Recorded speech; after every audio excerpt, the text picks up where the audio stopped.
Hello and welcome to your in-depth weekly horoscope for week commencing the 22nd of August for the Sun or the Ascendant. As ever, I'm going to give you the broad strands to look out for, but please stay with me. I will then dive deep to give you in forensic detail each of the 12 zodiac signs from Aries through to Pisces. Now, as this week begins, Mercury, the ruler of the sign of Virgo, is forging a tremendous angle to Pluto. So there's a sense that the analysis that Mercury in Virgo provides at the best of times is heightened even more by this combination. Now the Sun on Tuesday also powers into Virgo. So a very Virgoan energy is starting to develop. Some may call this Virgo season. So what is the sign of Virgo about? It's the sixth zodiac sign. It's ruled by Mercury, of course. It is an earth sign, but also it's mutable in terms of its quality. So very much to do with flexing. But it's asking us to use our precision and discrimination to get some of the finer details of our situations working that much more efficiently. And that can be something that can give us a great deal of pleasure. It may not sound very sexy, but actually, if the main parts of our world are running in a well-ordered way, that frees up energy. And of course, the sign of Virgo is about health as well as virtue. So we have an opportunity over the next 5 weeks to really take these areas a lot more seriously, particularly as there is a Virgo new moon on Saturday, which is going to be particularly influential because it's squaring up to the mighty Mars in the sign of Gemini. Also, Mars is forging an exuberant link with Jupiter this week, which can give us a lot more desire to live in the moment. But the clash between Mars and the new moon suggests we shouldn't try too hard to be too perfect, to try to strip out too many parts of our existence which may be a little bit indulgent. It's about finding a nice balance. But also this week, Uranus slams on the brakes, the last of the higher octave planets to do so, and will be in retrograde through to the 22nd of January next year. But there's a T-square later this week between Saturn, Uranus and Venus. And in fact, Venus and Saturn are going to be exactly opposite one another. So any relationship where one partner tends to be quite sacrificing and hardworking, particularly on the domestic front, and the other person tends to be a bit more focused on their own needs, that could cause some frostiness, frosty relations as this week draws to a close. But also on Friday, Mercury moves into the sign of Libra.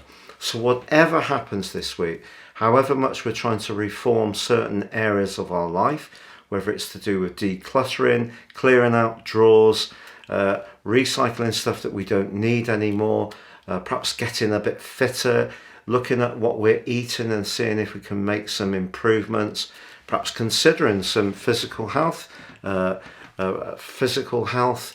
treatments such as massage or aromatherapy. All that virtue is going to be tested by that T-square that involves Saturn. So when Mercury moves into Libra at the end of this week, important to listen, because I do think a bit more of a critical vibe is going to start to develop as this week draws to a close.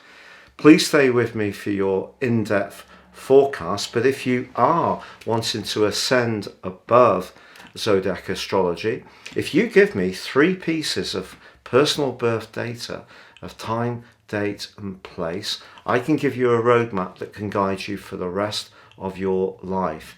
This can help you to understand some of the difficult patterns that may have come up over the years, but also highlight the opportunities that maybe you can embrace a bit tighter. But also with this, you will get a forecast as well, and 30% off with my special offer. Now you can get the rest of this year free as well as the whole of year 2023 within this forecast, please see the link below. Now, if you've yet to subscribe to my channel, I'd be grateful if you did so now. If you have already, thank you so much. So Sagittarius, your week commencing the 22nd of August forecast sees your sector of success really lit up.